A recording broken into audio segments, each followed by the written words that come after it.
Right, good morning everyone and welcome to Governance and Audit meeting on the 20th of January 2025. We are now recording and filming this meeting. Okay, so agenda item 1 is apologies for absence. Have we had any apologies? Apologies for absence have been received from Councillor Jeffrey. Thank you.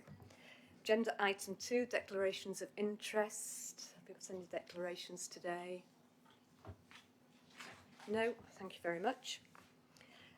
Agenda item 3, we've got one exclusion today, and that's under agenda item 10, which is risk management. And here, officers have recommended that we take part 5 of that, the appendix 5 from that agenda item at a private session. So we will take questions on agenda item 10. But then we will take that separate appendix after we've done the other business at the end of the meeting. Can I ask if all the officers are content with that? Yeah, thank you. Agenda item 4 is minutes of the last meeting. Any comments or questions on those? No, thank you. If we can take those as noted then, please. Thank you. So moving on to agenda item 5, that's the governance arrangements and forward plan for 24-25. This paper has been presented to this committee before, but we were in quorum then, so it's been brought back today, mainly for noting. So Caroline, did anything to add to that at all, or...? Chair, I think the report is self-explanatory, but happy to take any questions that there might be. Thank you. Any questions on that for today? Bron. Just one item, Chair. The forward plan suggests that we were going to bring an internal audit draft plan to this meeting, but the discussion we had last time was, given that we are still business planning, getting to the end of that process, we haven't got a draft plan ready yet. We're going to bring it to April. If the committee are content with it, that will be agreed and that will become the final audit plan. So it's just to amend the forward plan to that effect. Thank you. Okay, moving on to agenda item 6, that's governance, empowerment and accountability. And this paper seeks to update the committee on changes to internal governance arrangements following an internal review. And the internal review was done with a view to supporting the delivery of some substantial programmes of work. I think it's an important paper for this committee to be comfortable with, and the proposals within it, because they do relate to the decision-making processes. So it's quite critical that we're comfortable that those changes to the processes are sound. So in this respect, the committee is being asked to endorse the new officer board structure and changes to the officer decision-making arrangements. Caroline, are you going to introduce this paper? Thank you, Chair. Yes. Chair, you've already provided a really helpful and succinct introduction as to why this has come forward and why it's important for this committee. But just to build on that, this was these steps that we've put in place in relation to officer decision-making have been recognised for a little while and reflect the changes that have been made, particularly around scaling up the senior structure, officer structure, to reflect the challenging set of ambitions and priorities that the combined authority has. And so our governance improvement plan for this year that was approved by this committee earlier in the year actually highlights that, and it's set out there at paragraph 3.3. So we recognised at that point that we wanted to look at our officer board. When I say our officer board structure, this is very much around the format for taking formal decisions and exercising delegations. And have we got that? How do we cut that? And have we got that right? And tied in with that is the actual sub-delegation scheme from the chief executive. So broadening out, in reality, the delegated authority that executive directors and directors and down to heads of service have for taking forward their areas, their business plans and their areas of the corporate plan. So the two elements have been worked up in tandem. It's been very much a collaborative piece of work, led firmly by the Chief Executive, I think, in terms of his vision for how this would work, and reflecting some of the new director posts that have come forward during this year. We have gone live with it from this month, from the 6th of January. We've done it we've sought to do it not as a big bang, but very much as an evolutionary process, that we continue to work with our officers at all levels. Change this. Some of this is very much around a culture change in terms of how we work as well. It's early days. We're only a couple of weeks in, so I'm not going to jinx it and say everything's fantastic. It has very much gone as an easy start, but I think it's as we start to rely on it more so in practice over the next few months that we'll tease out some of probably the challenges around it. I think some of the key changes we've made on the officer boards, and you'll see there at Appendix 1, we've actually set out the new board structure. We've looked to introduce 3 what we've called pan-organisation boards.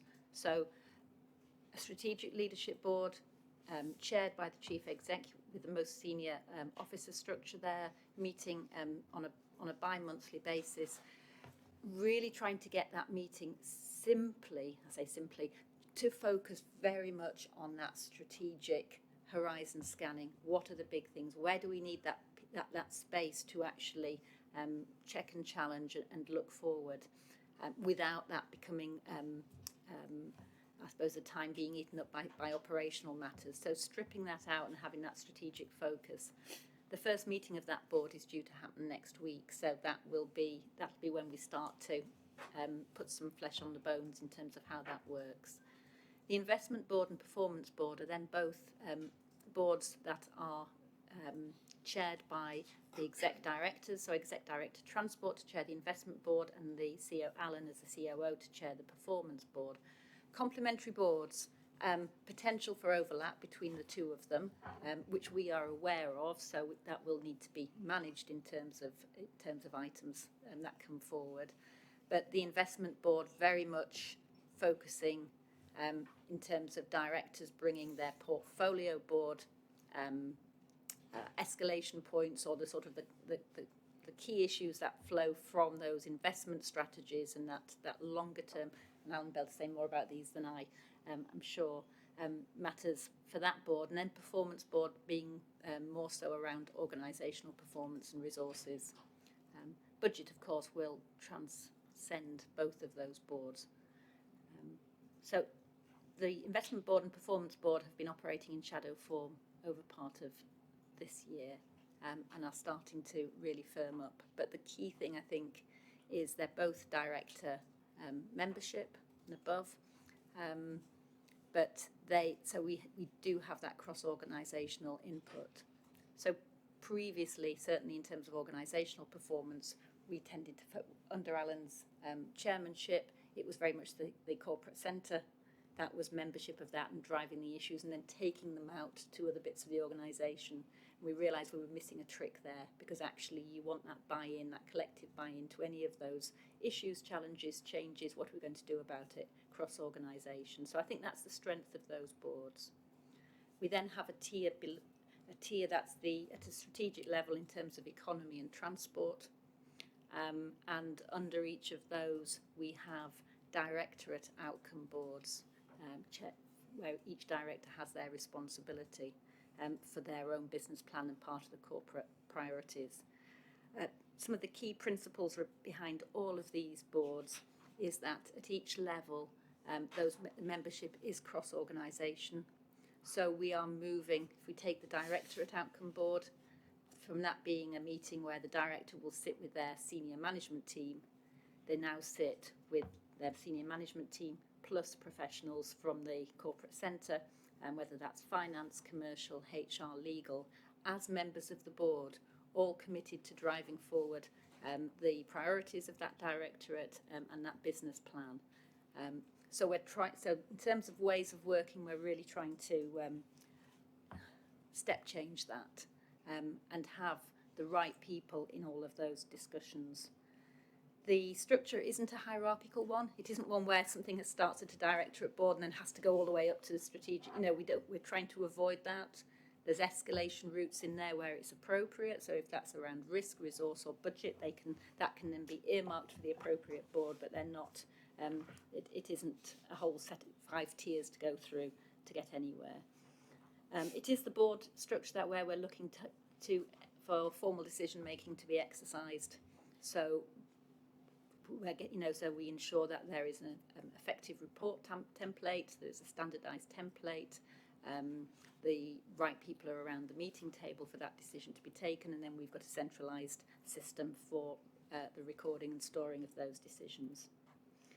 We are also trying to build stronger linkages through this officer board structure between member and officer decision making, so that as a collective at each of those levels there is that sense of, okay, so what operationally are the forthcoming decisions at an officer level? What does that mean in the member arena? Where are those key milestones that we need to bring this back to a member arena? And are we, in terms of that forward planning, alerting our committees and our members to that much more? So rather than thinking of it as 2 separate decision-making streams, actually integrating that to make sure that we are alerting members to things at the right time, and ensuring that the steps are in place. The other key change, I think, for certainly for the Strategic Leadership Board is the Chief Exec is very keen to bring in non-executive directors into that meeting structure. And so that will be a piece of work which will be happening over the next month or 2 with the aim to have those in place for the next financial year. And that is really to bring check and challenge both on the financial side and the organisational side through those roles. So that is a key change to that internal approach. I'm conscious I've talked quite a bit and we've got a very full agenda, so I'll speed up. But in terms of the Chief Exec's sub-delegation scheme, that is very much aligned to business plans.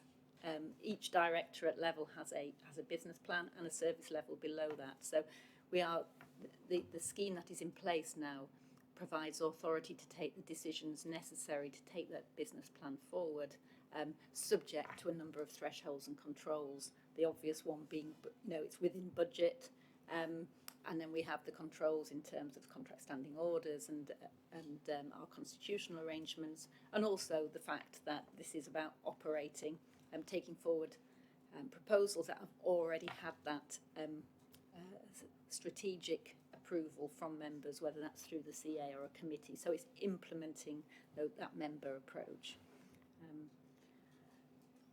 It's new. It's we're saying we might get some of it right, we might get some of it wrong. We've very much got a programme of monitoring, communication. We've got linkages in with officers that support each of these meetings, whether that's through the PA support team or whether it's through our governance team, meeting regularly, sharing feedback, and we'll continue to look at this and adapt it and change it as necessary over the next few months. I shall stop there. Thank you, Chair, but happy to take any questions. Thank you. Any questions? Councillor Scullion. Thank you. Not so much questions as seeking reassurances, really, comments and seeking reassurances. I very much welcome the outcomes focus on this in this report. And actually this really has got to be delivery, really, as the organisation matures. My feeling was very much in terms of the report, and it's a clear report, thank you. And it does, I think, make things clearer and makes the lines of responsibility and delegated decision-making clearer. But it has to be available to flex and to change, and I suspect we may be coming back to look at this again, because I'm conscious that the new government has just produced a white paper on devolution, which mentions existing combined authorities as in different states of maturity, and seem to be quite keen, if not gung-ho, to make all kinds of changes, which will shift the remit, even where it doesn't actually expand the role of the combined authority. And we need to keep an eye on that in terms of scheme of delegation, those kind of things. And perhaps just one or two observations in terms of, it is clear from this and from other things that we look at that transport provided the genesis of this particular organisation. That was our, that was our heart and our being in terms of passenger transport and so on, and is still a very large part of our work. And as we move towards the bus franchising system, it's going to be almost all consuming. And I wouldn't like to lose sight of the importance of the other directorates and the work that we're doing on housing, on climate, on economic regeneration. And I don't want to see those being and or tagged on to transport, really important. I want to see that being much more integrated. And I liked very much the attempts in terms of the board to be more integrated and have fewer silos, but to try and get some of that cross-cutting thing.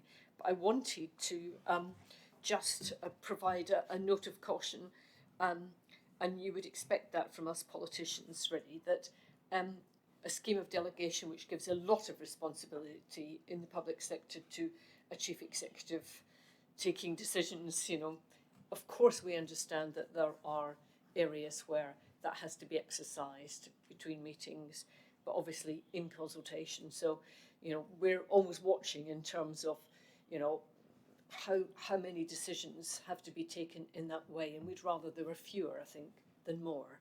And we understood during COVID why there was a reason for that being a larger number, but we'd really welcome that relatively small number of decisions which were taken by the chief executive rather than coming into the more open democratic forums.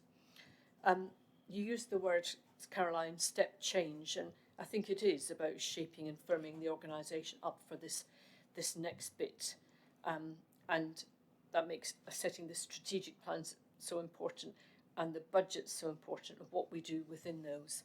And I'm just wondering, Chair, whether there's a role for this committee in terms of, we look at the forward plan for audit and various other things that are to do with, annual governance statement and so on.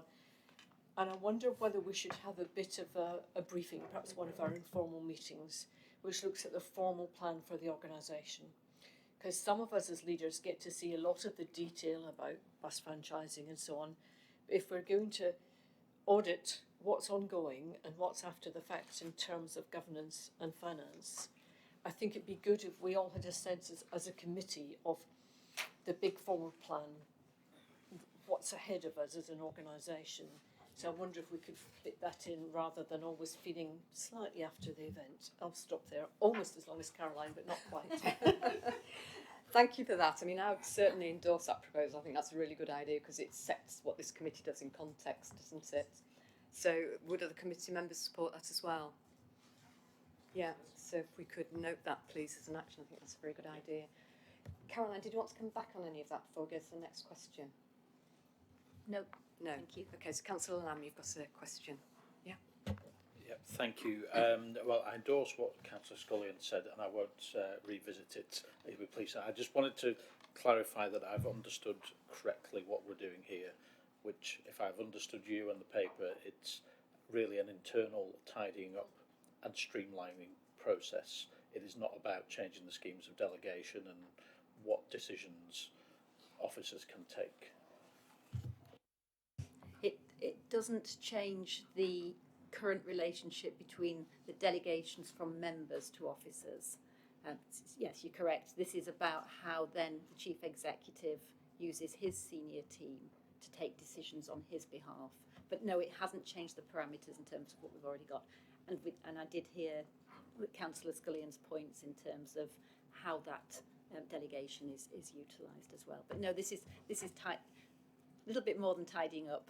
But I think the paper's been brought to give some assurance, I suppose, to this committee in terms of what, I suppose in terms of the fitness for purpose of the internal officer decision-making arrangements. But you are correct.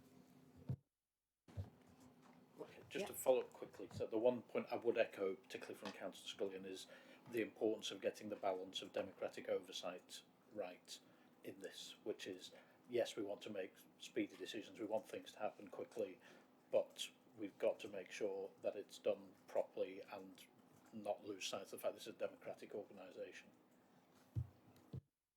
Thank you. Rob, and then I'll take Damon. Yeah, thanks, Chair.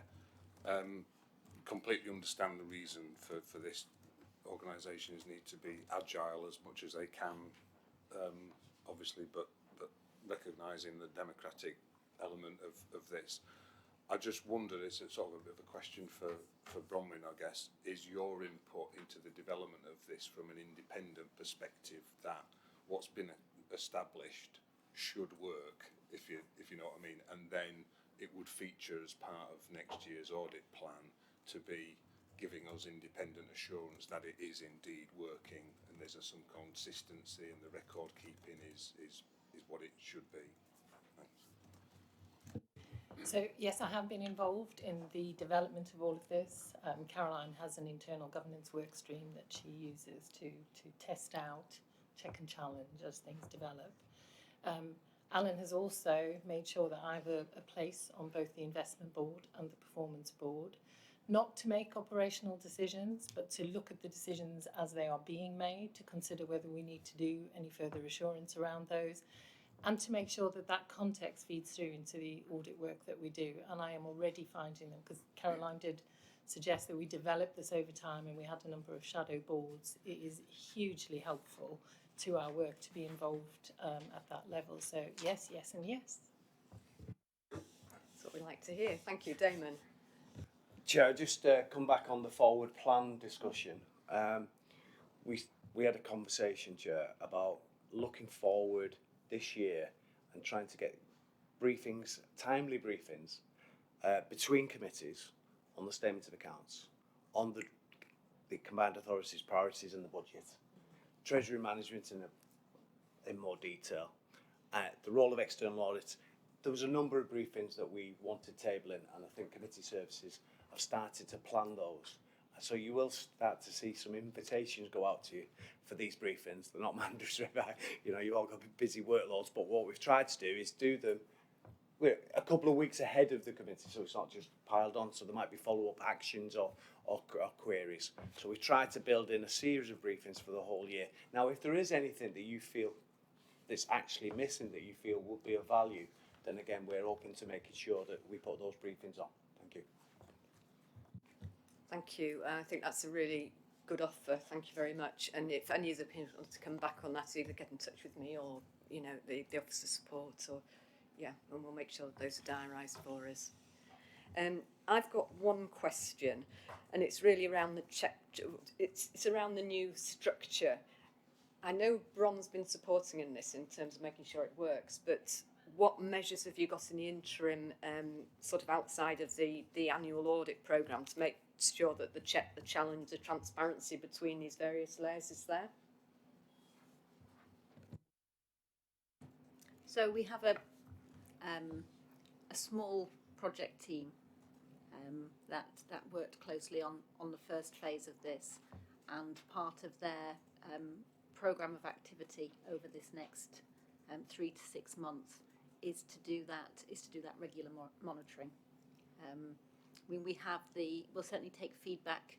We have representation to each of the boards in any event, but we are both meeting with the Secretariat, that support, and have the central register. So we've got access to that. We can check that. We will be doing some, I suppose, dip sampling in terms of reports and decisions taken in terms of the robustness of those. So a number of measures, I think, and then we will be reporting back to Performance Board. So we will do regular reporting on that monitoring in terms of what we've found and any recommendations and change. Thank you. Any further questions on that paper? No? So can I check if the committee endorses the structure first? Yeah, thank you. And do we endorse the decision-making arrangements too? Yeah, lovely. Thank you very much. Okay, so we move on to agenda item 7, and that's a standard agenda item, which is the internal audit progress update. Bron, do you want to take us through this, please? Thank you, Chair. So I've just been reflecting on the content of this report, which is very much about continuous improvement, as I'm sure you will have picked up from looking at it. I did hope to have a more formal feedback opportunity on the result of our EQA, but they haven't completed it yet. We've had no major showstoppers so far, so I remained confident. And we are about to start the peer review process in reverse. So we're about to do TFGM's EQA ourselves. And as I explained previously, that then goes for moderation to make sure that none of us have stepped out of line or there's been any undue conflict. So at the April committee, I'll be able to give you the formal outcome, but for now we're looking pretty good. So I'm confident at this point. I'm also confident, and I'm sure I'm going to say this before anybody asks me the question, and Alan asks me this every time we meet. How confident am I, given where we are against our plan, that we will deliver enough to give a clean opinion? And I'll tell you what I say to Alan, and then I'm going to back it up with some evidence. So I am confident still that we will deliver enough work to not limit the opinion by the amount of work that we've done. I'm confident because we've had our 2 new starters who came to us from Calderdale Council, so I feel I owe them an apology.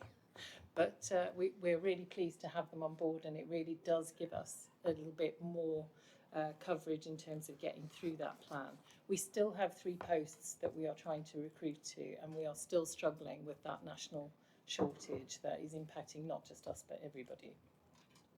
And we are looking at alternatives that I've discussed previously with the committee. But I also then did a little bit of looking back at where we were this time last year, and we are at 16% of our plan now, which sounds terrible, but I promise you is pretty much where we were last year. We were at 19% delivery at this point last year. So when I say I'm confident, I do have an evidence base to say we can deliver this, and we do have more resource this year than we did last year. That is obviously offset by the fact that we have a more ambitious plan this year. So we do still have quite a lot to go at. But we have our plans in place for delivering that. So I remain confident.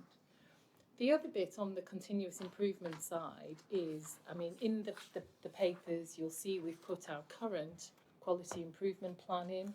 It's a requirement of the standards that we have one. It needs to reflect on both the outcomes from previous EQAs and our own self-assessments against the standards every year.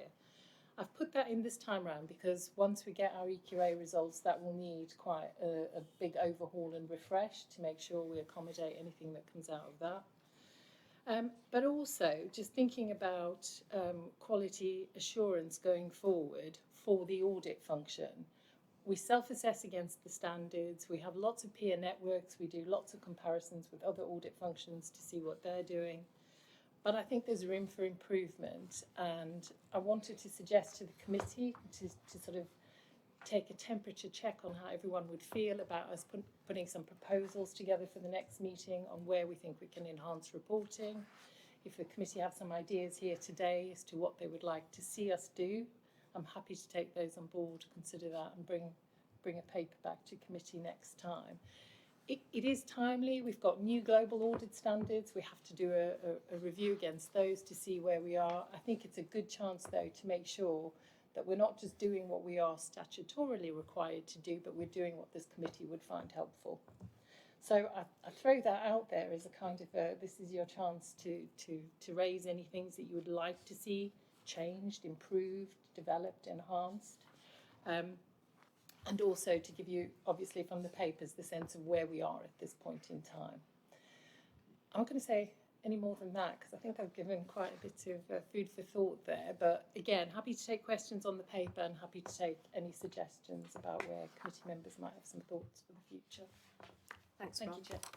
Any questions from anybody or comments or suggestions as Bronwyn's just asked? Rob?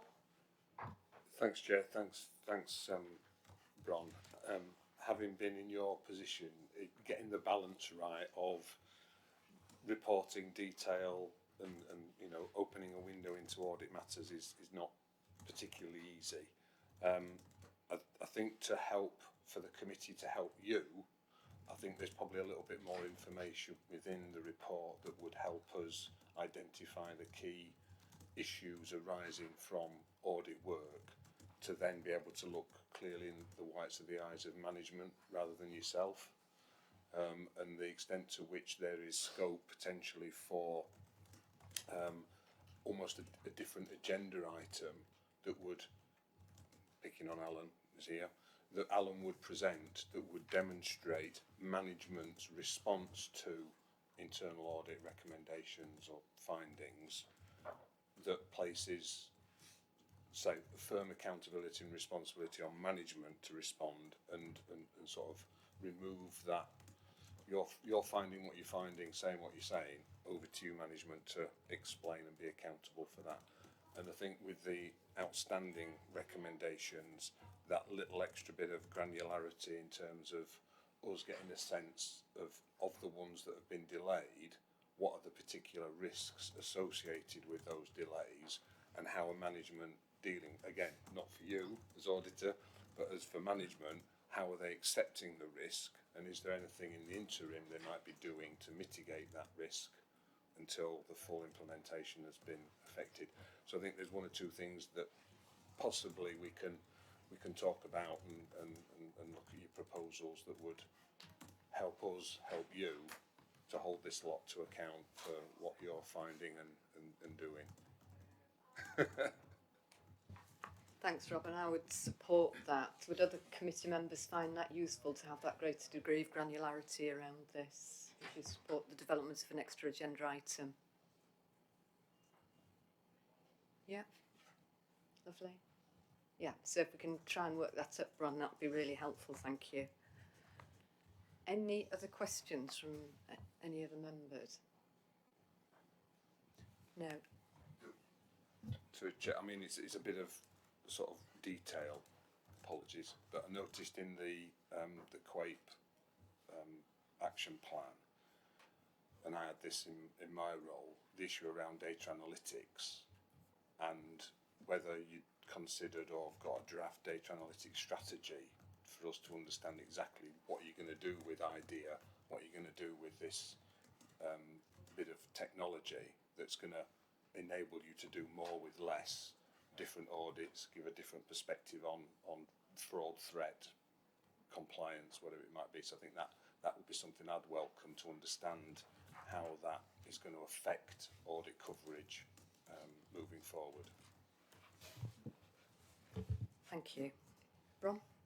I was just going to say, one of the requirements of the new global standards is an IA strategy. So I think my proposal would be we can bring something sooner on data analytics because we are really motoring on with that. And a lot of that is about running some very standard testing around finance, controls and reporting to see whether there are any things that leap out that we need to be raising with management while we are in a somewhat difficult position with external audit covering some of that for us as they did previously. So I think we could bring a data analytics paper to the next meeting as well. Really happy to do that. It is absolutely what we're working on currently. But then I think that needs to be positioned in that wider IA audit strategy that comes out of the review against the new global standards. So it's all seemingly coming together. It's almost like somebody thought about this and is trying to enhance and improve the way audit responds and reports to its governance structures. I sort of raise it not only just from a pure sort of practitioner perspective for internal audit, but almost not bridging the gap, but in the absence of, understandable limitations of external audit work, there's scope for complementary assurance to be provided, on behalf of Damon there as interim direct. Hello, Damon. That obviously such tools can be extraordinarily useful to use for that. Thank you. I've got a quick question for you, Bron. On 5.3 on the audit charter, it talks about unfettered access to the CEO. Is that sort of reinforced with a formal dotted line in the organisation chart? And equally, do you get unfettered access to this committee in terms of having discussions about concerns you may have?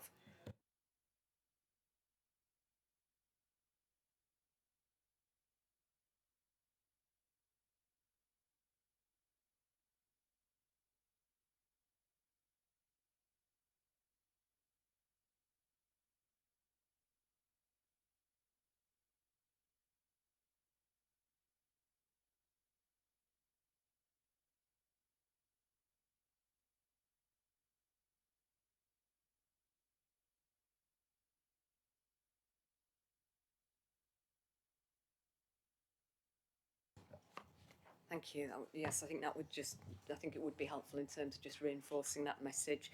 So in terms of an informal meeting with Bron, between this committee and Bron, just to talk about audit matters, any concerns she may have, would the committee find that useful if we schedule something? Yes? Looking around the table. Yep. Yep. Rob, do you want to come in on it? Linked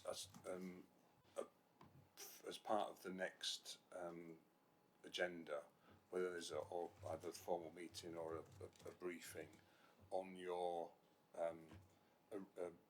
arrangements for meeting the new standards. I mean, they're an evolution, not a revolution, aren't they? So good internal audit teams won't have to fundamentally change everything, but I think it'd be useful for us to be assured that whatever you need to change, you've got plans to change it, and what the implications of that might be. I think that'd be helpful, Chair. Okay, so we'll take that one forward. Thank you. Any other questions on that paper? No. So can I ask the committee? Sorry. Can I Yes, just Alan. make a point in response? Yep. Thanks. So it's just in response to what Rob said about management response. Okay, so completely support that, and we will find a way of kind of separating this is audit's view and this is management response view, and then, as you rightly say, it's management who should be holding to account for the actions being taken. The other thing, just to flag, is that Caroline was talking earlier about the new governance structure. So all of the recommendations from audit are considered will now be considered going forward at performance board, which contains all of the directors. Where directors will be held to account for progression of them. And the other thing to flag is that at the moment our arrangement is that we've got 3 ratings of internal audit report: reasonable, limited, and minimal. Any minimal report automatically, once it's gone through in our internal processes, comes to this committee with the attendance of the relevant director, so that they can be held to account in this forum for the progression of the recommendations in response. But what you're asking is that we broaden that out, so it's not just the minimal stuff; it's the wider recommendations as well. Yeah. Yeah, Dave. If I may, Chair. Obviously, there's one aspect of accountability for internal audit things. There may well, in due course, be external audit matters as well. You've got your own internal governance improvement plans. You're developing a risk, a far more sophisticated risk approach, which in itself will have actions and mitigations. I just wonder whether there's something that you could consider that almost, and particularly that would link to the new board structure, that periodically there's almost a governance compliance report that comes out from that board or that director, head of service, that captures internal audit stuff, governance improvement stuff, risk stuff, any other sort of inspection actions as a catch-all that would demonstrate compliance and accountability for things.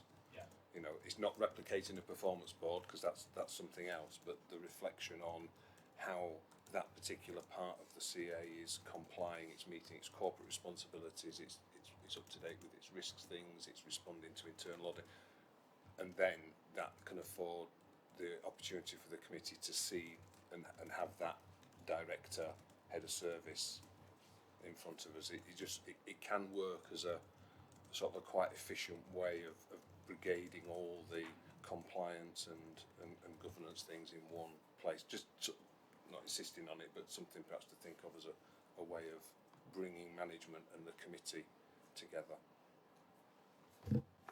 Thanks, Rob. So maybe we could consider that as part of the other changes in this extra agenda item and work that into a proposal. May I? Yeah. Yeah, I think that's a really good idea. We have a annual governance statement at the moment which covers all of those areas, but it is only annual and is extensive. We also have a regular report to this committee, which is the compliance and monitoring report, which is later on the agenda, which is in more detail about kind of the last quarter's data. What you're asking for, I think, is something that is in between. So more frequent than the annual governance statement, which is dealing with the live issues across the range of things that you've just described, but isn't as granular as this is how many health and safety incidents we had this month. Yeah. exactly. It's sort of connecting all those corporate things, but relating them to an area of accountability that a director or head of service is responsible for. Because at the moment it's very corporate as a whole.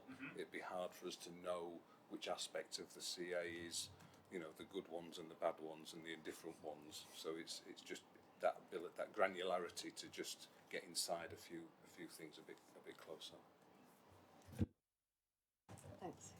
Sorry, I suppose linking into that, one of the other areas of development, and we're not there yet, is introducing what we've called directors' assurance statements, and so we've got a draft version of that. We ran a draft version in the summer, and then our priorities have shifted onto the officer board work, and that's been paused. But what we were aiming to do is for each director, on a 6 monthly basis. So in October, and I'll take your point. This is something more frequent, but at least sort of at an October point and an end of year point, we've now got a template assurance statement which we're happy to share with the committee, which is looking at all those areas of sort of compliance responsibility and either saying, in my area, I'm complying, yes, no, partially, and then comments, and then using that information for us to either say, we've got a training need here, we've got a resourcing need, you know, what is it that's meaning that those areas of compliance aren't being met, but then using that information to feed into our annual governance statement, so that we are actually bringing it down to that directorate level rather than it just being organisational. So we've been along the same lines in terms of that, but what we might need to do, I think, is to look at something, sort of the regular updates that come to this committee and how we tie that in. But I think the areas of the assurance statement are probably a very good start. So we'll share that as a template with the committee outside the meeting.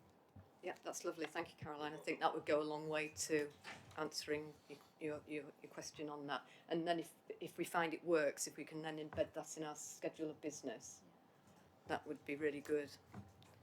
And what I wouldn't want to do is to create another process, just use whatever existing is created for management purposes to recycle into the committee. I don't, create another industry just to serve us. It ought to be recycling. Okay, thank you. Any other questions? No? Okay, so can I ask if the committee approves the updated internal audit charter? Thank you. Okay, so we move on to agenda item 8, and that's the external audit update. The committee's been asked to receive an update on the external audit and receive the external audit opinions on the 23-24 accounts, which the committee's previously considered. We have been asked to approve the accounts as well, but there have been some facts come to light which Damon will take you through, which means we probably can't do that today. So instead we're going to ask the committee's permission to delegate authority for me to work with Damon and improve the accounts when some matters have been explored and resolved. So Damon, do you want to take us through Thanks, that, Chair. please? I think Mazars gave an update at the December meeting with regard to the backstop and the approach and the fact that for the 22-23 statement of accounts they give a disclaimed opinion. So that's noted in this report. It also notes, if you like, the approach to fees for any work that's going to be undertaken and the role of the PSAA. They're still committed to continuing to analyse and to challenge variations. But so this report briefly talks about the backstop dates and also the fees. It also, as Chair, you just rightly pointed out, that we was hoping that the statement of accounts could actually be signed off today. However, on Friday, and it's literally hot off the press, and we realised that it was actually detected that when you've got the combined authority accounts and you've got the police accounts, when you consolidate and produce a group position, there were some material errors that was in that consolidation that would normally be picked up on a statistical review. If there was a full external audit going on, you'd expect internal audit to pick up as part of their quality assurance. role. So this was literally a Friday, and Alistair and I had lengthy conversations on Friday about the debits and credits and the impact. Bear in mind, you've got your police accounts that are intact, that's been reported, their I&E's fine, the balance sheet's fine. The same with the combined authority, but it's at the group level, the consolidated level. And we are still working through the detail to actually say, how did we double count? And that's what we think we double counted the police I&E into the group accounts. How we unravel that will be a series of debits and credits that I will ensure that our external auditors are comfortable with. They have obviously got a view because it's not because their approach. The chair and I will brief the chair in terms of actually this is how to correct the position. We will look at, if you like, the impact on the following year if there is any material impact. So when this report came out, you was asking to approve the accounts. However, we're not in that position, so that's why that delegation is in place. And I think, Alice, do you want to comment on that, because we've had conversations on this? Yeah, thanks, Damon. I can do. Yeah, and also I also wanted to talk you through my completion report, which I think came out separately. Can you all confirm you did get that completion report? Thank you. That's good. It should have been in the agenda papers, but it's good that you've had it in time to scrutinise it. If I discuss the matter that Damon's highlighted in terms of the accounts, I think for me this highlights two really important things.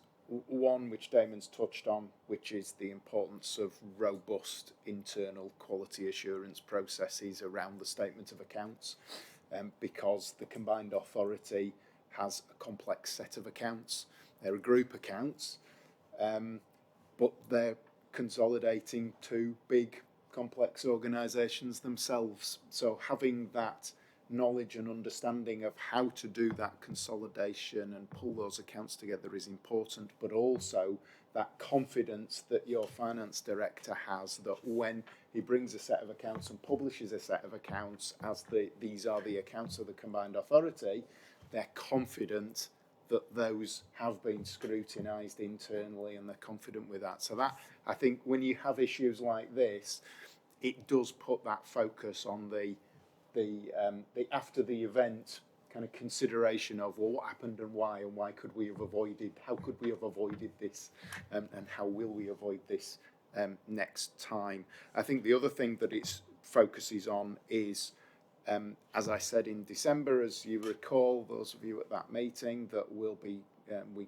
give a disclaimer opinion on 22-23, and because of the lack of time to complete the audit between 22-3 and 23-4, we'd be giving a disclaimer on 23-4. So there has been no audit work carried out. I give no assurance to the combined authority as a result of external audit. This was picked up by a simple look, if I can classify that, for a different purpose, which identified there were some discrepancies which I highlighted to Gary and Damon so that they could investigate, and as a result of those investigations they're getting to the bottom of it. So I'm confident it will be resolved and we'll be able to issue the opinion by the 28th of February, which is our deadline for the 23-24 opinion. In terms of my completion report, which it's important that it comes to you to scrutinise and give you the opportunity to discuss the external audit with me, albeit that there is no formal work on the accounts. It does include the value for money considerations and the arrangements on VFM, so it's important that you've had that. From my perspective, other than this matter to be resolved, there's nothing to report to you as a result of that audit work. In terms of my value for money arrangements considerations, we'll bring that commentary to your next meeting. There are no new weaknesses that we've identified from the work for 23-24. we are highlighting the continued weakness which this issue highlights around the arrangements to produce your statement of accounts by the statutory deadline to a compliant standard. So I think that what's happening now reinforces that focus of the organisation going forward. So I'll pause at that point if you've got any questions on that. There wasn't one other matter I wanted to touch on, but before I move on to that, I'll give you the opportunity to comment on that, Chair. Thank you. Just before we move on, Caroline's just pointed out we may need to bring the accounts back to this committee, so I can work with you certainly, Damon, on looking at it if I can, but yes. I suppose my immediate reaction is that that's very concerning, and I'm asking myself or asking the audit team how it was missed in the first place, especially given the level of materiality. But I think in terms of moving forward, it would be important for this committee to see the lessons learned out of this and what actions are going to be taken to prevent a reoccurrence. So, yes. Damon? If I can respond, Chair, I think it is good practice and it's something we're putting in, that in March, once the backstop date end of February is out the way, both the external audit team and the internal audit team will be meeting to really undertake a workshop in terms of the lessons learned, what improvements can be made, starting much earlier in the process. We've actually strengthened the team. We've got a colleague that's here today that's recently joined us in the last week or two.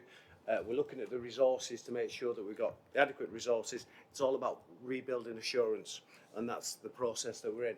So that workshop, I think, is a really important addition. And it might have happened before, but I think it's really, we've got a strong focal point on what needs to happen this year. Thanks. Bron, did you want to come in? Just very quickly, what we can't be is a replacement for external audit unless we triple the resource of the team, which I'm sure is not going to happen. So I think what we need to be clear about is what the second line of defence is in all of that in terms of the checks and balances, because a lot of that is dependent on people having those skills and understanding to understand the consolidation process, to be able to effectively check and challenge that work. I would hesitate to say that that exists currently in my team. What we can do is look at the processes that are in place to do those checks. Why didn't they happen? What can be done? So we're very happy to be involved in the lessons learned, looking at what the controls are that are in place, etc. So I think we need to keep it in the domain of what internal audit can reasonably do, and make sure that that's effective, and we're happy to commit to doing that. What we can't do is an external audit. So I just wanted to go on record to say there are some constraints as to exactly how much we can do. No, I appreciate that, although I think we need to understand the impacts as well, don't we, of all of this. Quite a few questions, so if we can take Councillor Lamb, then Councillor Scullion and then Rob. Yeah, thank you, Chair. And can you just help us understand the scale of the discrepancy, if we call it that? So statement for the police, you're looking in circa 852 million. So it's the full double count. I mean, the way Alistair described it is that we've probably double counted that into the group position, and it should have been knocked out. So it will be a simple adjustment, we believe. There are a couple of other linked adjustments, but it's on the group level that's where the adjustments need to take place. So once I've got the debits and credits all lined up, and then I'm assured that we've asked all the scrutiny questions that you'd expect me to ask and colleagues to ask, then I'll present that picture. But we believe it is literally the consolidated I&E that's the issue. Would you concur with that? I mean, we've still got a couple of linked adjustments, but in terms of the quantum of the size of it, I think. Sorry. Yeah, based on my, let's say, scan of it, because I haven't audited it, because I'm giving a disclaimer opinion, that's what I would concur, that it appears like it's a consolidation adjustment that hasn't been taken out, which has double counted something. Yeah. Thank you. Councillor Scullion. Thank you. And really pleased that you've found this error when it comes to the consolidation of the books. Not exactly surprised, though we have been flagging up for some time in this committee the difficulty of having the police accounts and the combined authority accounts, two set of complex accounts. So not surprised, better found now than found in retrospect. So thank you to the officers and the external auditors in relation to that, and look forward to seeing that accounting error adjusted. I just wanted to say a little bit, though, if I may, about the audit completion report that you touched upon, Alistair. As I read each section, specifically thinking about the combined authority at this precise moment, I was actually assured, heartened really, to see each section in terms of the view, in terms of what was found, in terms of the, in spite of the disclaimer opinion, that each section actually was not exactly comforting, I can't say the word comforting, but gave assurance that actually things were as they should be in relation to what we are actually doing. And in terms of having to issue the disclaimer opinion, I've just sat through a very similar report in my own council and virtually every council up and down the land in this position because of the whole backstop arrangement. I would really like to see us getting through all of this, and the new government's arrangements have been helpful, not entirely solving the problems, but helpful really in terms of we now know where we are as a set of public sector organisations, and we'll work forward from this. But thank you for the detail in the completion report. Thank you. Rob? Thanks, Chair. Obviously, it's not a position any of us want to be in, with not having the benefit of that external scrutiny. And it just occurred to me and I've no problem whatsoever in yourself, Chair, working with Damon to get us over the line. I suppose from my point of view, for the committee's point of view, is understanding the extent and range of assurances and information that's available to you, that gives you the confidence to be able to put pen on paper, to put your name to the accounts. Now, obviously, we get the Section 25, letter of representation from the Director of Finance and those assurances, but whether there has been sort of work during the year, either taking Bronwyn's point entirely that internal audit's not external audit, but presumably have done some work on the core financial systems that have come through this committee, before I joined perhaps. And there's a sort of a patchwork of different bits of assurance and information that you've been party to during the year that supports sort of slightly independently your confidence to be able to put pen on paper, because normally you'd have a very detailed external audit report, you'd have there's a huge amount of reliance an audit committee can place on that.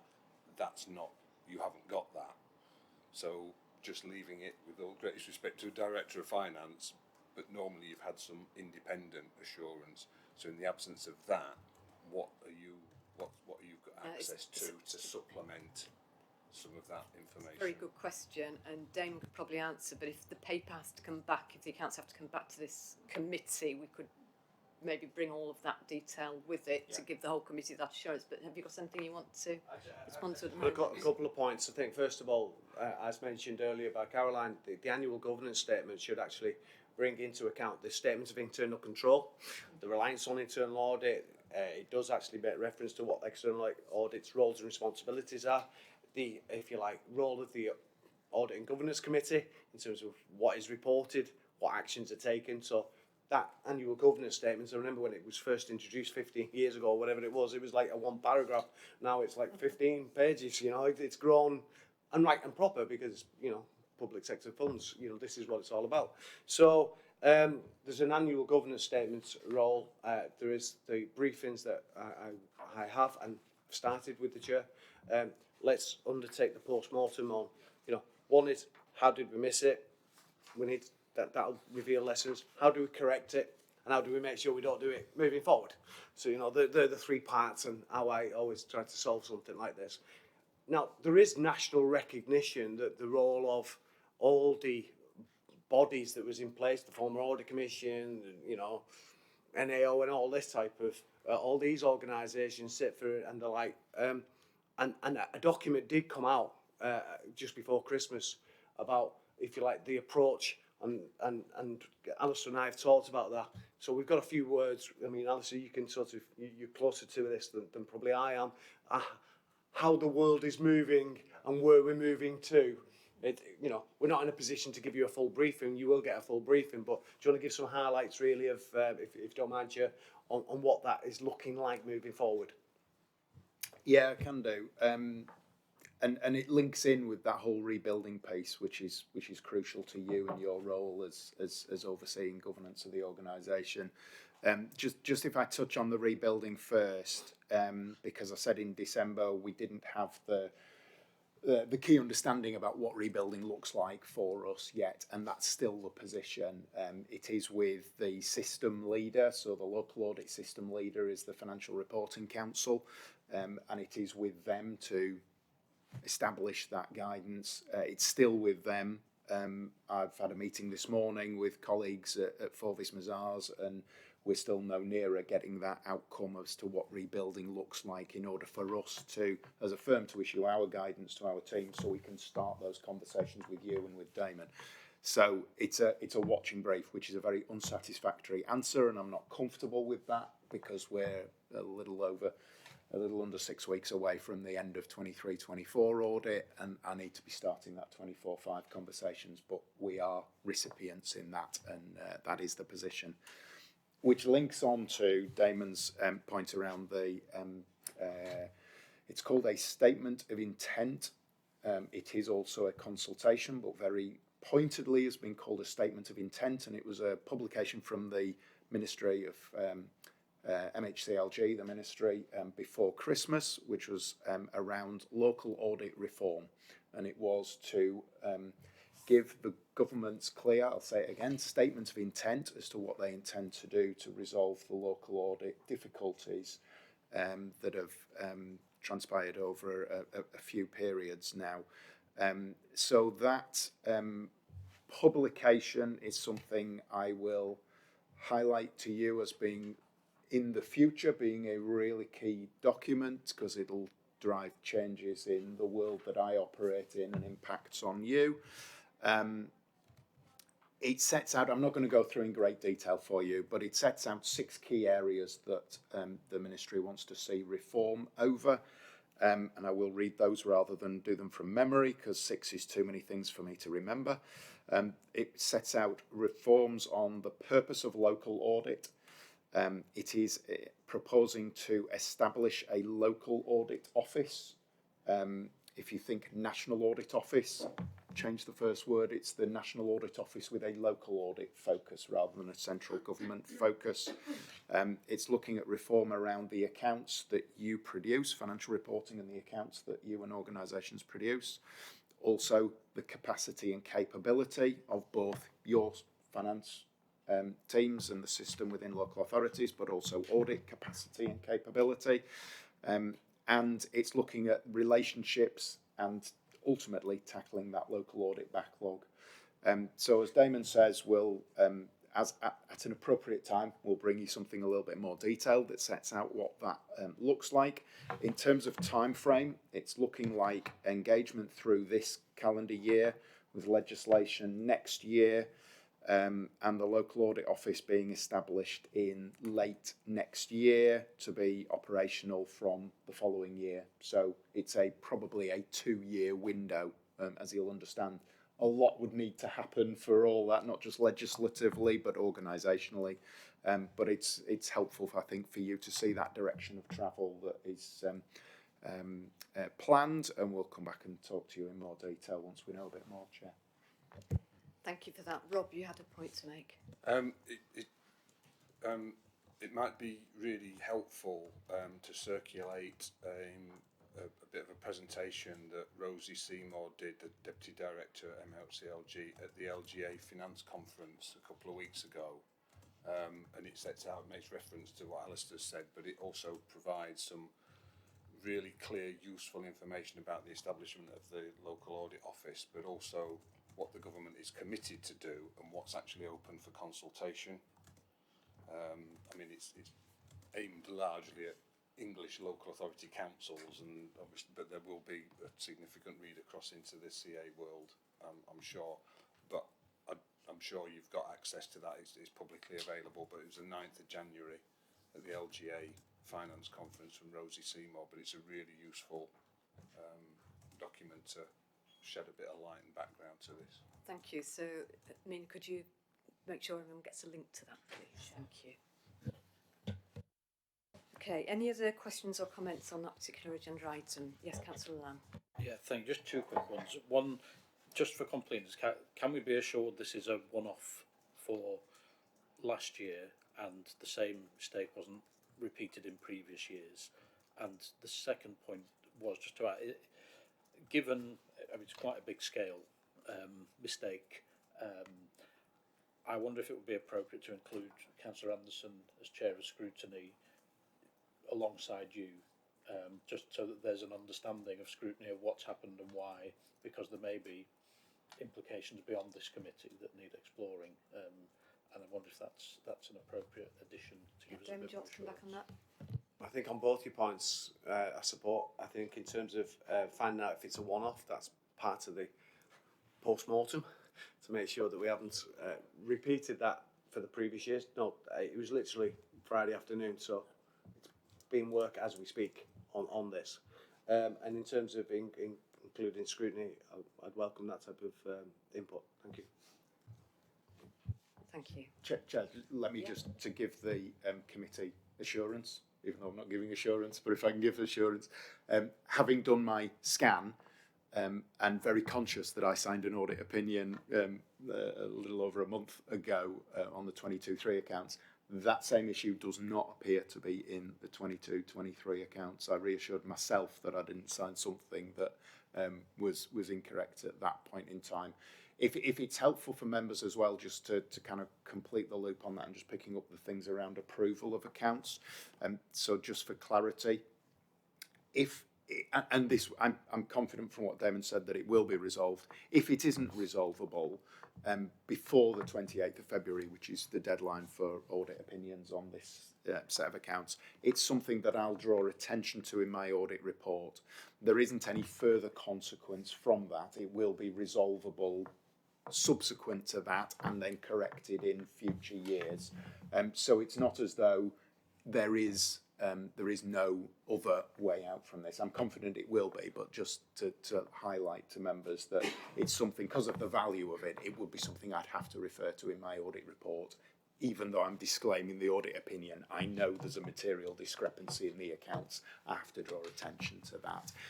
The other thing, just in terms of clarity of approval of accounts, again, if the accounts need to come back to this meeting, if that is for subsequent approval, i.e. they haven't been signed because of the internal governance processes, that will be after the 28th of February. So that will need Damon and I to work through the consequences of that and who needs to report what to CLG, because these are the statutory deadlines that then there are consequences from missing those deadlines. So hopefully we're able to resolve it, you're able to resolve it in a way that doesn't lead to that. But I just thought I'd highlight consequences to you so that you're really clear on that as a committee. No, thank you. And Caroline, you can guide us, can you, in terms of how we can get that back to the committee? At the point at which we're in a position for the accounts to be brought forward for approval, we would look to call an additional meeting of this committee to do that. So we wouldn't wait for our scheduled meeting.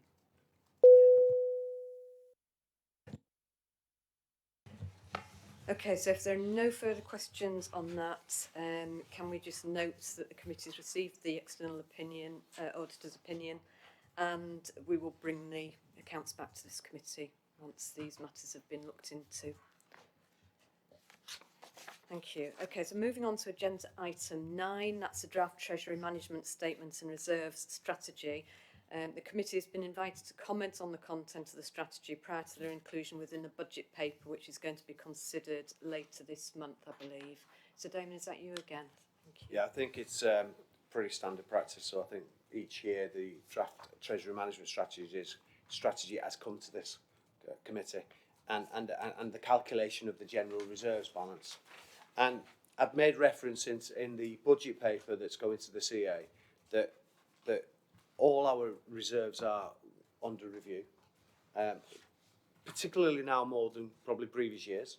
and that's because we've got a medium-term financial plan that we're really looking at the assumptions, looking at how it integrates, how it reflects, if you like, the resources allocated for the business planning.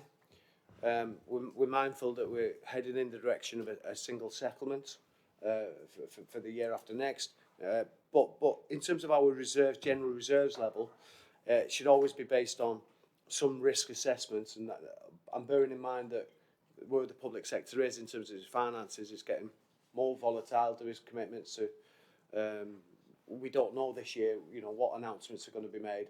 So whilst I'm comfortable with the general reserves policy, if you look at the cross-reference to the budget paper, it does say that this is part of that zero basing approach. I'm working and starting earlier on the medium-term financial plan. Earmark reserves, general reserves, no stone unturned. So any comments that you make on the strategy and the general reserves policy, I can then reflect in the paper. But I've literally got a day to do so. So any immediate feedback is great. Anything after that might not necessarily be reflected in the papers as we publish them in the next day or so. Thank you. Thank you. Any questions or comments? Yeah, Councillor Lamb. Yeah, it's a wider point. So I think that the appropriate place for me to make my comments on this are in the main board. And a comment I've made, well, issue I've raised repeatedly privately, but I don't think I've raised it here, is I think it's an odd situation that the members that constitute this committee are also members of the main board. And I think it's something that needs looking at, because effectively we're marking our own homework here. Where to raise it, I don't know, but it seemed an appropriate point, and I think it's something that needs considering. I quite agree in its conversations I've had with Bron, and we've had just this morning actually, trying to make sure that there is that separation so that whoever sits on this committee can give constructive, independent, impartial, challenge to things. So I'm not sure where it's going to be picked up, but yeah, Alan? Yeah, we also have discussed this, and I've discussed it with Councillor Scullion as well. Absolutely recognise the issue, and we are proposing to bring forward changes to how the committee is constituted in time for the Combined Authorities AGM, which meets in June.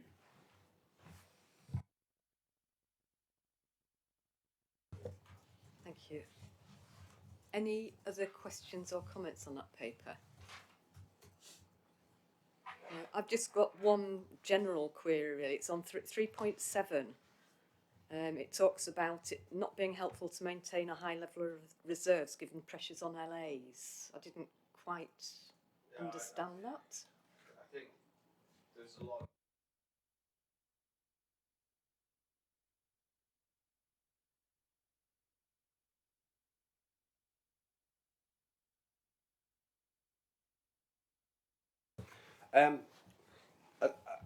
Every risk register up and down the country and every authority will have financial sustainability as the number one corporate strategic risk, certainly over the previous years. And there's been approaches to using reserves and being mindful of the level of reserves that's being held. So I think that comment was just in recognition of that. I'm not making or advocating any recommendation on that. Fine, thank you. And then same area actually, contracts and pay inflation. I'm just thinking that given the size of the capital scheme, the reserves seem really low. So is there a policy on what percentage you keep in terms of reserves? So this gives a general reserves picture. The earmark reserves are in the budget paper, and in the earmark reserves we have an inflationary reserve to deal with the capital programme, particularly on transport schemes that have gone through the roof in terms of inflation. And I made reference in that paper that it might not be adequate, but there's a review of actually the capital programme to see the adequacy of that earmark reserve. Each year, several million is actually moved from what we get interest on balances and our investments into that reserve. So we've been building it. But as part of that zero base exercise, looking at the adequacy of reserves, we want to make sure that we're heading in the right direction. And whilst it was set up and we believe it's the right and proper thing to do, we just want to make sure that the right contributions and what the impact is. Thank you. Lovely, thank you. Yeah, Rob. Thanks, Chair. Obviously, looking at this in isolation from the budget report and the wider perspective, but my observation was those overall level of general reserves seemed low in the context of it, but obviously with the other earmarked ones. I know, obviously, audit committees don't have the specific role in monitoring the budget per se, but I just wondered whether access to that budget report and perhaps even a separate briefing, because setting the financial context of 24, 25, 25, 26, I think is important for stresses on governance, what's capable. You know, it should link to the annual governance review and a forward look in terms of where the pressures might be and the major projects and programmes. So whilst we would have a different role, understanding the financial context I think would be useful, and then it joins a few of these things up.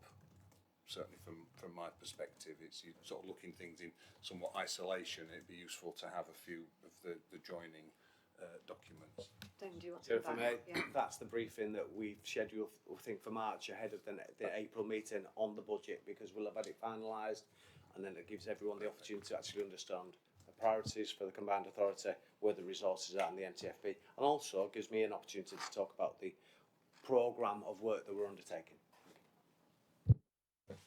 Thank you. Any other questions? No? Thank you. So it can noted the committee's considered this report. And if we can move on to agenda item 10, and that's the risk management paper. So as stated before, we will consider and take questions on everything apart from Appendix 5. The committee's got several matters to endorse here: the roles and responsibility of the staff in relation to risk management, the development of risk appetite categories and ratings as per the Orange Book, the placement decision-making framework, and also a revised format for the corporate risk register. I appreciate it was quite a significant paper, this one.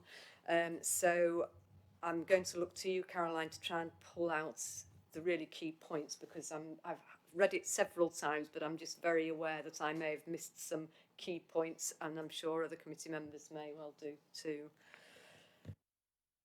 Thank you, Chair. And I suppose I think on reflection, being sitting here to speak to this report today, I think we've just tried to do too much with this paper. I recognise that, and I will, we will look in terms of future papers to actually be much more succinct, so that the key issues that members need to be aware of are more easily addressed. There is also the report went through a few iterations, and with apologies, there are some cross-references in the report which aren't correct, and you'll have had in front of you, for transparency, a little table put on a piece of paper on in front of you with the correct cross-references, so apologies for that as well. One of the things we are proposing, we've heard, we're going to be keeping this committee very busy because we are proposing a risk workshop as well, really to start, some of this is better done through conversation and questions and answers in an informal setting, to drill through to the areas which are important for this committee to enable it to carry out its role. So there may be areas, I think, that we've tried to address in this report, which I think with hindsight I'd say actually it's useful background, it's useful reading, but actually we'll press pause on that. And one area is perhaps the risk appetite statement. I think there's so much in that. We sort of say helpful context in terms of where we're going. We aren't there yet anyway, at an officer level. That would be something that we'd really look to pick up in the workshop. So I'll try and focus in on the key things for the committee at this point, but obviously we've put it out there. I will take questions on any part of it. So I think the first thing the report seeks to do, it shares back with the committee at Appendix 1 the Risk Management Strategy Development Plan. We have brought that to the committee before. Again, that's a context document to say actually what are the steps we are working through, and where are we on that journey. And the first part of the report here actually looks at the work that's been undertaken between October and December in terms of that maturity assessment and evaluation phase, and what that's meant in reality is a number of workshops that our risk and compliance manager has carried out with senior managers and also separate workshops that he's held with directors and above in terms of looking at where are we, what is our approach currently in terms of risk. And he's also done an e-survey across those levels, and he's taken all of the information that he's gleaned from that, and will pull that together in terms of what does that mean? Okay, where are the gaps? Where are we at the moment? What training, support, toolkits do we need to help individuals and teams? So that really, I suppose, granular information gathering exercise has happened during that period, and the team are taking that away to actually look at those next steps as part of that risk management strategy. A key part of that will be this risk workshop that Ishmael's really keen to do with this committee, focusing really on that. How do we enable you to hold officers and the organisation to account around risk? So that workshop will be used to delve more deeply into that. So I think that's the first part of this report. Is just bringing the committee up to date. Say actually, we introduced this strategy. We are underway with it. This is where we are in terms of that first phase of doing so. The second thing, the second part of the report, then looks at how we align with the ISO standard, how we utilise what's known as the Orange Book to those in the trade. It was new to me, but I now know that term and what it means. How do we use some of these tools, these industry-wide tools out there to help us with this next stage in terms of setting risk appetite in our approach? There are some appendices there that have some more detailed information. For me, I'm going to leave it at that stage at the moment. I think this is basically saying we are on a journey with how we do that, and work is continuing in the background. And I think rather than asking the committee to endorse our approach to organisational risk appetite, I think I'd be asking you to note where we are on that, because I don't think we're in a position really to seek that endorsement. So in terms of the recommendation 2.3, I would ask the committee to note where we are with that, recognising that we will have continued discussions with this committee in different forums for doing that. So that is quite a big chunk, and it's really helpful information in terms of risk appetite. It's really helpful background information, but it is perhaps a little impenetrable as part of a committee report. I note that. Moving on from risk appetite, we then have a section from paragraphs 3.27 onwards, which is still part of our journey, but it's saying, okay, roles and responsibilities for risk management. Let's lever these out in terms of our right the way from member involvement through to all staff. And this is something that's been tested, at officer level through the workshops, and is being brought to this committee. Certainly for views from the committee, endorsement if the committee feels they're able to, in terms of saying what part do those roles play in terms of that wider risk management responsibility. It may be the committee feels that you just want to note that again at this stage. But I think it is, certainly as an internal tool, is helpful to us to say, actually, if you are a head of service, what's the expectation of you in that role? If you are a manager and a team leader, and for all those areas, actually draw out that transparency, because that will really help us as we look to embed our approach to risk management. The report then moves on to the corporate risk register. That's sections 3.29 onwards in the report. We have two versions of the two view versions, and I appreciate these things are always quite difficult in terms of the size of it to actually see it, especially if you're on a small screen rather than a big screen. I recognise that myself. Appendix 4 is a redacted version of the corporate risk register, so there are certain controls which for for sensible security reasons, aren't in the published version. And Appendix 5 is a confidential view of that, which does have more of that information in it for members. I think this is a view version, and what the report says at paragraph 334 is that there are an awful lot of other columns, a lot of other information within that risk register. So there's a whole set of bullet points of info which isn't on that view that you have at the moment, and which has been hidden from that view but is there. And for those of you that were able to join the private session we had, I think after the October CA meeting, we went through some of this on the screen. One of the questions in the report is the information that we're providing in that corporate risk register snapshot sufficient for this committee?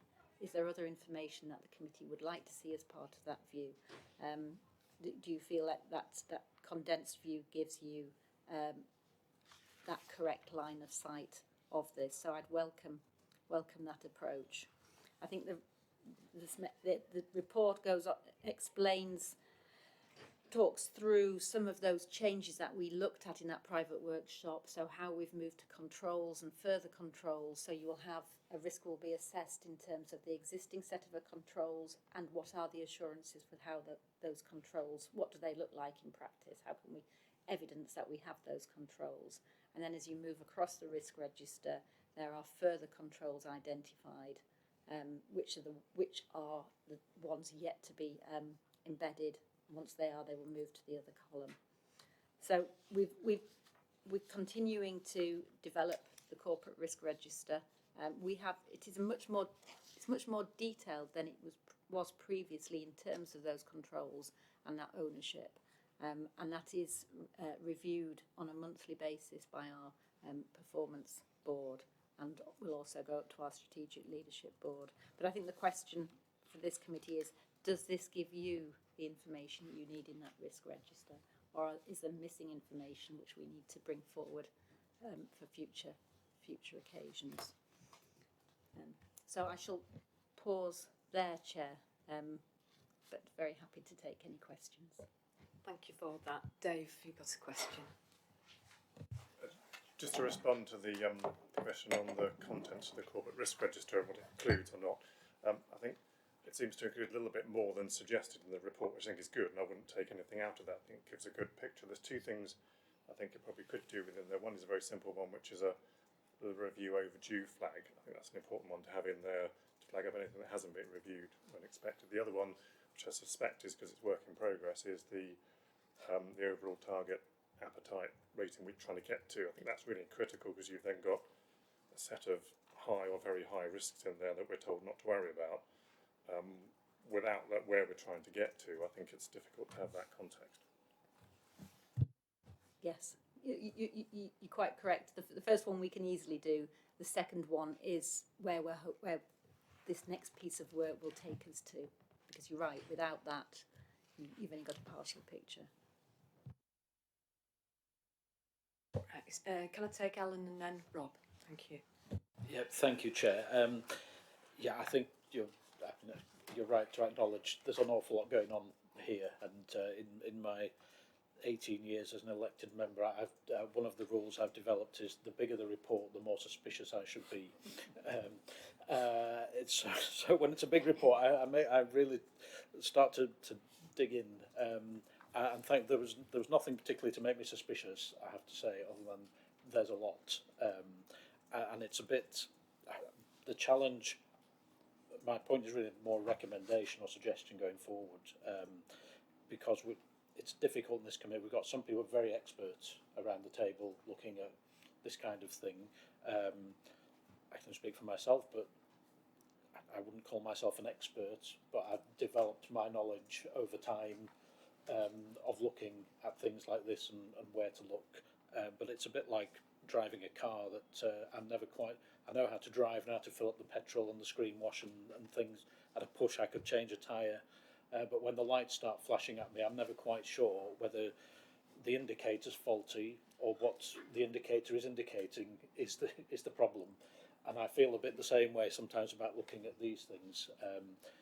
And so my suggestion is going forwards, I think there's just too much to get into in a session like this, and a workshop approach would be useful, perhaps to help with understanding where you can ask more simplistic questions. But it just feels to me that there is, if I was to ask every question I had on this, we'd be here for days, frankly. And it's not because I think there's something alarming, it's because, right, I just want to clarify that I've understood it properly, and I'd be doing that a lot on this. So maybe that's something we can use Yes. the workshop for, isn't it? Totally acknowledge that. Thank you. Rob? Thanks, Chair. I mean, similar to Councillor Lamb, there's a bit of a tsunami of information, isn't there, when you have a risk register in this format. So my appeal would be through the workshop to develop something that was easier on the eye. Worked in risk management a long time, and the spreadsheet format just does not work in the context of this and little screens. So developing something that is a risk on a page, and you can just look at one thing at one point. That, like Alan, there's a number of things that I'd question about additional information. You know, who's doing the actions, when they're going to be, how do we know whether it's going to be effective? The appetite, definitely, with what David said. So if there's that risk workshop, I think the next evolution of this can hopefully be a little bit more suitable for this committee. As a general point, there's I don't like the phrase on a journey, but it feels as if this is a journey that's going at the speed of light, and I'd just be concerned about how practical going from, you know, very little or fairly unsophisticated to trying to get all this in, whether that is actually achievable and sustainable. Now, obviously, you can get assurances from management that it is, it's understood and everybody's compliant with the processes. A few of us have probably been around these sorts of things where there's that initial enthusiasm, but to sustain the input to it, to make sure it remains credible and has sort of data integrity, takes some effort. And I think there's something I'd want assurance that it's a nice slow step to get it properly embedded and integrated before we went sort of very giddy and having all sorts of extra information and reports and things. What matters is what works, and I just worry that this was a bit too much, a bit too soon, a bit too quick. But it's great stuff. It's just how it gets implemented. Thanks, Rob. I think Tim wants to come in. Did you want to come back on that first? I think just to echo, I think we've had the same reflections have been coming through on an officer level as well as a member level, and that recognition that actually we just need to slow this down a little bit, build on the basics, and embed that, and just continue to move forward, because that's incredibly important, but just ensure that we're doing it at a pace which we can take the organisation with us. So you know, even looking to present this today, it was just like it's too formidable. So I hear what the committee is saying, and we will definitely take that away, because it resonates. So thank you. Tim?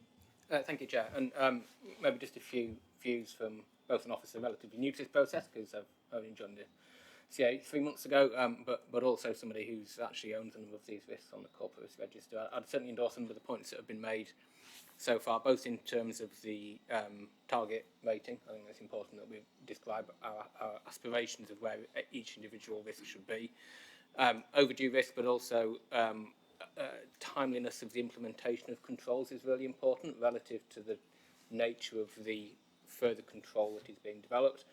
And in particular, my experience tells me that where those are either too ambitious, so you put a date in or a delivery where it's just not achievable, or indeed that date keeps getting moved, and again that is an indication of itself that either activity isn't happening in a timely manner, or we've just been unrealistic in our ability to deliver the changes. I would also agree in terms of trying to simplify the view, give us information which describes this in a way which is engaging for both members and for officers too.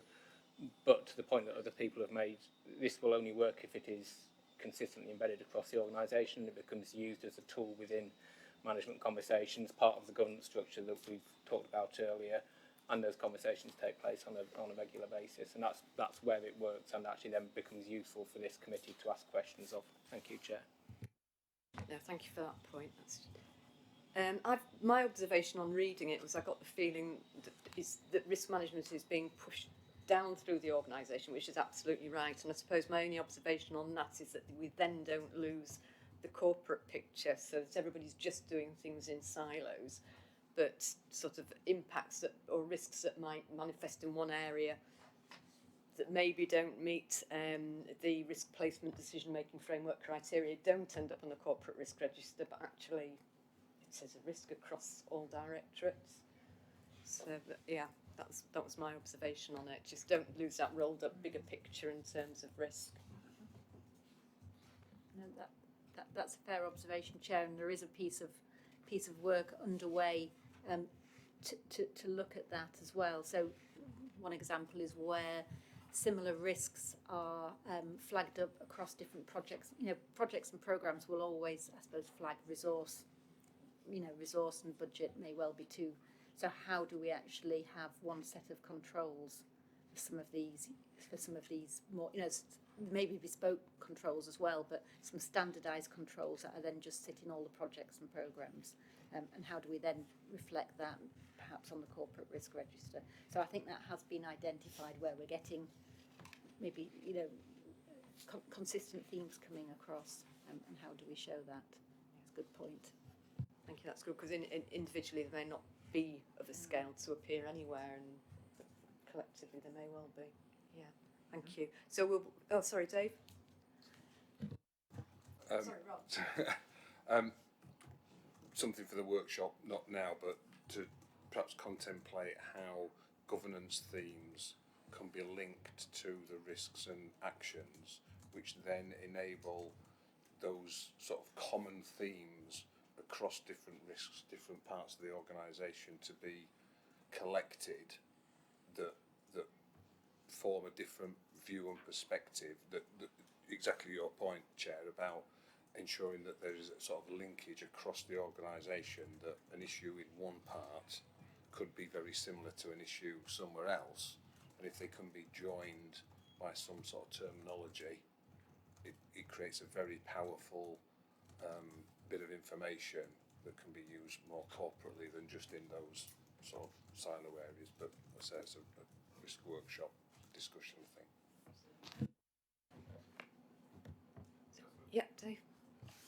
One final point, I guess, with these things, my experience is one thing that helps people through these and helps people navigate these is the colour scheme, or it should do. So, you know, focus on the red things, you know, less worried about the green, the blue, whatever we want to use.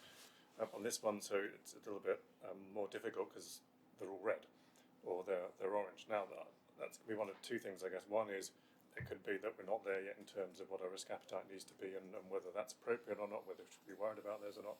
The other thing I didn't see in here anything very specific on how we were defining the range and likelihoods from very likely to very unlikely, and equally the impact from insignificant to critical. So that's not consistent and not tailored to the organisation. You might end up everybody thinking things are critical or serious, especially in different areas. That can mean very different things. And equally, somebody's interpretation of likely or very likely might be very different to somebody else's. So I think that needs to be part of whatever we discuss, so we're clear on that. So it may be that if everybody has a clear view on this, actually some of these are yellow, amber, blue, whatever they might be, and we can then navigate and focus on the red versus the others. Equally may well be that they're all red. But I think unless we're clear on that, it's not going to help people navigate through it. Thank you. Any other comments, questions on that, observations? No? So just in terms of timing for some of these workshops, because this feels like a fairly important one, to help frame what might flow through in subsequent months. So, I mean, I know give a date now, but presumably is this one that could be sort of a bit sooner rather than later?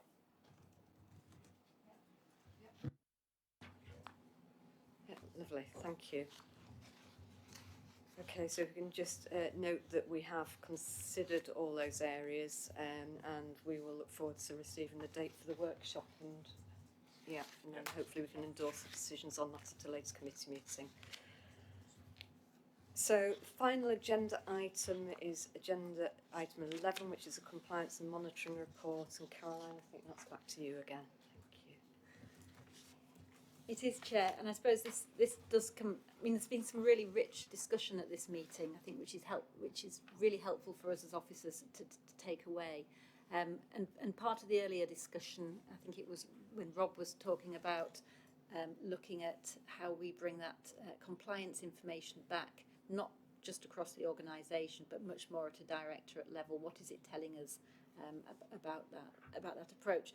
I think that's really something that we can look to. I think this particular report is probably the report that needs to change, quite significantly to get us to that point.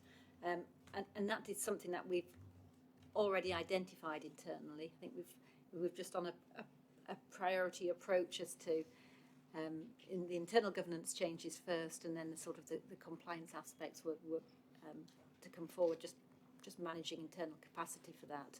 But we have, I mean, the report and the dashboard here are in, in a format that members are familiar with, that we looked to introduce. I think it was, I was going to say last year, but we're into 25 now, so it probably was summer 23 when we started doing this. And again, I think we need to get it to a stage which becomes more meaningful to this committee in terms of being able to challenge and being able to interrogate, be able to look more effectively at trends. So I introduced the report, I suppose, with that caveat that we recognise we aren't there yet with this, and there's further work to be done. But in terms of the report itself, and I should deal with the governance aspects. I'm just looking over to Damon in terms of the financial part of the report. To speak to that, but we have the dashboard here. I think in terms of we've sought to pull out some of the key indicators in the report. I suppose for me, in terms of the digital and technology services, just noteworthy. I think the increase of attempted malware attacks that we've had this year. We were on 128.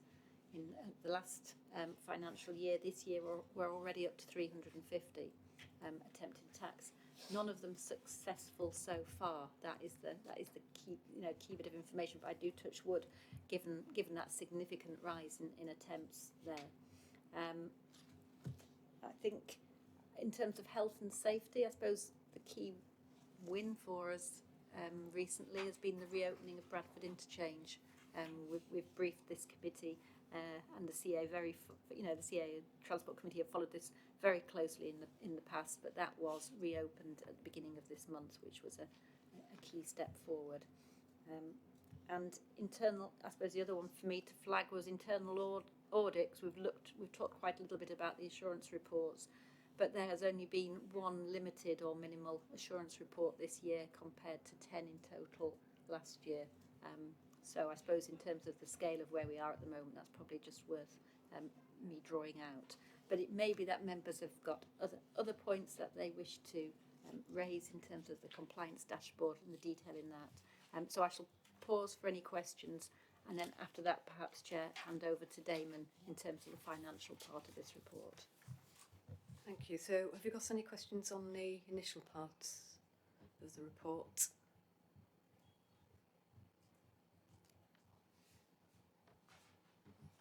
No, I've just got one, Caroline. That was on the declarations of interest returned within 28 days, the figure in there, which is not so good. It's dropped, hasn't it? And I just wondered what is done when, in terms of addressing that, if members don't return those promptly.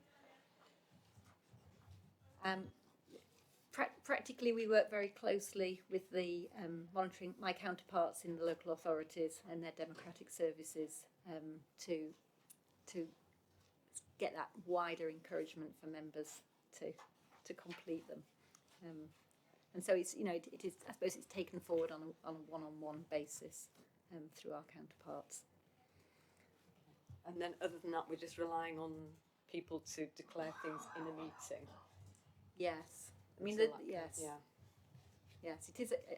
Ultimately, it is, the personal responsibility of the member. So, but we do everything we can to encourage and support. So, where our governance committee manager will sit down with members, if this is something that's new to them or our particular form, and actually talk it through question by question. So we do provide that support as well. I think for some members it's maybe an issue of time, and I'll get round to it. So we work with the persuasion of our local authorities. Okay, thank you. Because that transparency is quite key, isn't it? Really. Yes. Yeah. Thank you. So no other questions on that. I'm going to pass over to Dame for the financial piece. Yes, Chair. I'd just like to point something out, and it might be obvious to everyone who's on different committees. We have a report that goes to the Finance and Resources Committee that shows a monitoring position. I've got a budget paper that's going to the Combined Authority that shows the position, and then there's an extract here at Q2. So if you did a read across from one to another, depending on the timing and how they've been updated, they might not all be on the same page. I can give you assurance that in terms of the revenue account for and our latest virtually Q3 monitoring information that's out this week and last week, from my perspective, we're going to deliver the budget. So that our forecast position, it doesn't actually show a forecast position in 3.7, 3.8. Maybe I can work on that in the future in terms of reporting, because it's sometimes when you see a snapshot, you don't get the full picture of budget variances and budget profiling, and a forecast position is always something I'm looking at and being concerned about. Because we did draw down some earmarked reserves for Bradford interchange that was just mentioned before, of about 3 million. So I'm confident that we will deliver the revenue budget for this year, and that if you look at the CA papers, you'll see that I'm reporting that message in that report. In terms of the capital programme, and I think again it's probably moving forward, I think a fuller picture, because it gives a snapshot as how's the spend profiling to date.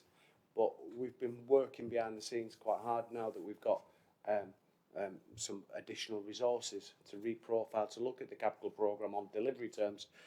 So that picture of percentage delivery, I'm not quite sure exactly what message that's giving until I've looked at every scheme in detail and looked at the profiling of every scheme. Is it on track or not? It might be 100% on track, but in the cold light today, when you look at it, it doesn't show that because it's not been profiled in this report. So it's just a plea, really. Just give me a bit more time to get some consistency across the patch. In terms of the capital programme itself, we have a new appointment as a director on the capital programme in transport, and one of his real, urgent tasks is he's looking at all his programmed areas, and we're doing the same in finance. So I think you'll get a richer picture, but there's nothing that really jumps out at this point of concern in this snapshot picture. Thank you, Chair. Okay, thank you. That's reassuring, and I think having the position against the forecast will be really useful. Thank you. Any questions? Yes, Rob. Thanks, Chair. Just one thing that occurs to me, Damon, and forgive me if other colleagues know this. Are any of the funds time limited, and therefore non-delivery of them puts some resource in at risk? Because obviously that would be something to draw out for our attention if there's any of that sort of time limited pressure.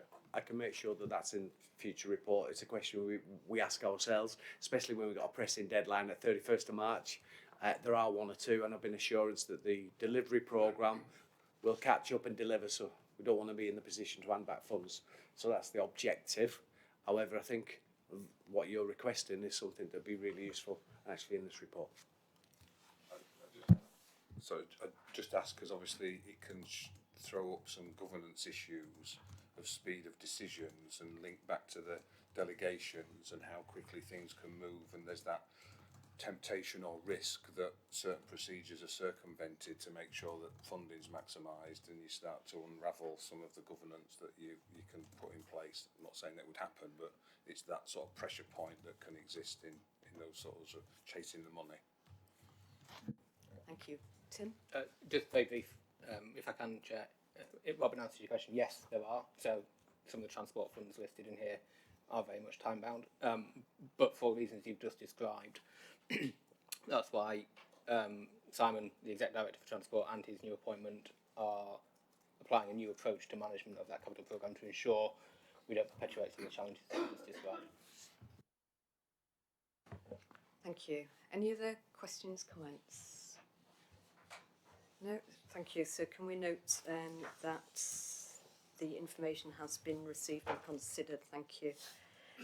So that's the last public agenda item. We're now going to move to a closed session to consider Annex 5 from agenda item 10. The date of the next meeting will be the 28th of April 2025. Thank you, everybody.